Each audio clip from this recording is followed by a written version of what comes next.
અંકલેશ્વર ઉદ્યોગ મંડળના નવા પ્રમુખ તરીકે વિમલ જેઠવાની ટીમે વિધિવત ચાર્જ સંભાળ્યો હતો। 48 વર્ષથી કાર્યરત અંકલેશ્વર ઉદ્યોગ મંડળ સાથે એન્વાયરમેન્ટ તેમજ ઉદ્યોગલક્ષી પ્રશ્નોના નિવારણ કરવાનો પ્રથમ લક્ષ્ય રાખીને રાજ્યમાં એક મોડેલ એસેટ બનાવવા પ્રયત્ન બેટર અંકલેશ્વર બેટર જીઆઈડીસી બનાવવા પ્રાધાન્યતા રહેશે તેમજ ટીમ વિકાસ એ સંકલ્પ વ્યક્ત કર્યો હતો।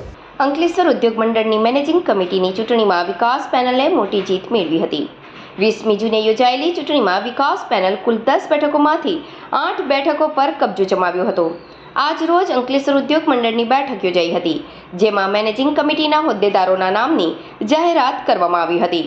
અંકલેશ્વર ઉદ્યોગ મંડળના નવા પ્રમુખ તરીકે વિમલ જેઠવાના નામની જાહેરાત કરવામાં આવી હતી, તો આ તરફ ઉપપ્રમુખ તરીકે બાબુભાઈ પટેલ, હસમુખભાઈ પટેલ, સેક્રેટરી તરીકે નિલેશ પટેલ, ટ્રેઝરર તરીકે ચંદુલાલ અકબરી, જોઈન્ટ સેક્રેટરી તરીકે PR રાવ અને ભરત પટેલના નામની જાહેરાત કરવામાં આવી હતી, જે તમામ હોદ્દેદારો દ્વારા આજ રોજ વિધિવત પૂજા વિધિ કરી ચાર્જ સંભાળ્યો હતો। નવનિયુક્ત હોદ્દેદારોને અભિનંદન પાઠવવામાં આવ્યા હતા।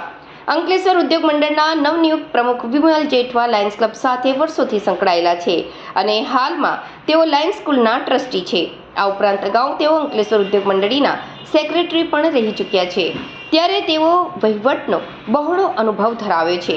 પ્રમુખનો ચાર્જ સંભાળતા જ વિમલ જેઠવાએ જણાવ્યું હતું કે 48 વર્ષની કાર્યરત અંકલેશ્વર ઉદ્યોગ મંડળ દ્વારા અનેક વિકાસલક્ષી અને એન્વાયરમેન્ટલક્ષી કાર્યો સરકારના માર્ગદર્શન હેઠળ કરવામાં આવ્યા છે। હજુ પણ ઉદ્યોગોના એન્વાયરમેન્ટ પ્રશ્નો છે તેમજ અન્ય ઔદ્યોગિક પ્રશ્નોને અગ્રતા આપી સરકાર જોડે સંકલન કરી તેના નિરાકરણ લાવવા પ્રાધાન્યતા આપવામાં આવશે।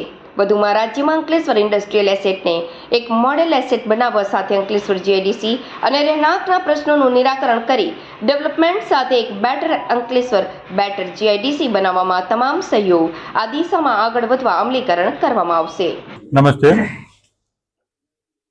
આજના રોજ તારીખ 1/8/2025 ના રોજ જે મને અને અમારી ટીમને જે એસોસિએશનના પદાધિકારી તરીકે નિમણૂક થઈ છે એ બદલ હું તમામ ઉદ્યોગકાર મિત્રોનો આભાર માનું છું, મેનેજિંગ કમિટીનો આભાર માનું છું। સવિશેષ જણાવવાનું કે અંકલેશ્વર ઇન્ડસ્ટ્રીયલ એસ્ટેટ લગભગ 48 વર્ષથી કાર્યરત છે। ઘણા બધા જટિલ પ્રશ્નો એન્વાયરમેન્ટના બી હતા, એને લગતા ઘણા કામો બી કરેલા છે અને સરકારશ્રીને જે આદેશ કરતા હતા કે આ પ્રમાણે કરવું જોઈએ એનો હંમેશપણે પાલન કરી અને યોગ્ય પ્રયત્ન કરીને પ્રોજેક્ટો પાર કરેલ છે। આશા રાખીએ કે આવનાર દિવસોમાં આપણે સૌ સાથે મળી અને જે એન્વાયરમેન્ટનો ઇસ્યુ છે એને હલ કરીએ। સાથે સાથે એન્વાયરમેન્ટની જગ્યાએ ઇન્ડસ્ટ્રીઝને બી જે અમુક પ્રશ્નો નડે છે એને આપણે રાજ્ય લેવલે અને કેન્દ્ર લેવલે રજૂઆત કરી અને સોલ્વ કરીશું। બીજું, અંકલેશ્વર એસ્ટેટ આપણે આવનાર વર્ષોમાં એક પ્રયત્ન કરીએ કે સમગ્ર રાજ્યમાં એક મોડલ એસ્ટેટ તરીકે થાય, એના ભાગરૂપે ઇન્ડસ્ટ્રીઝ અને હાઉસિંગમાં ચોક્કસ સારા ડેવલપમેન્ટ કરી મોડલ રોડ, મોડલ એસ્ટેટ બનાવવાના પ્રયત્ન કરીશું। એમાં સૌ ઉદ્યોગપતિ, પત્રકાર મિત્રોનો અમને સાથ સહકાર રહેશે। આશા રાખીએ કે આપણે સૌ એમાં ઉત્તીર્ણ થઈએ અને આપ સૌનો સત્કાર અમને મળતો રહે। આપણે સૌ સાથે મળી અને બેટર અંકલેશ્વર, બેટર જીઆઈડીસી બનાવીએ। Thank you.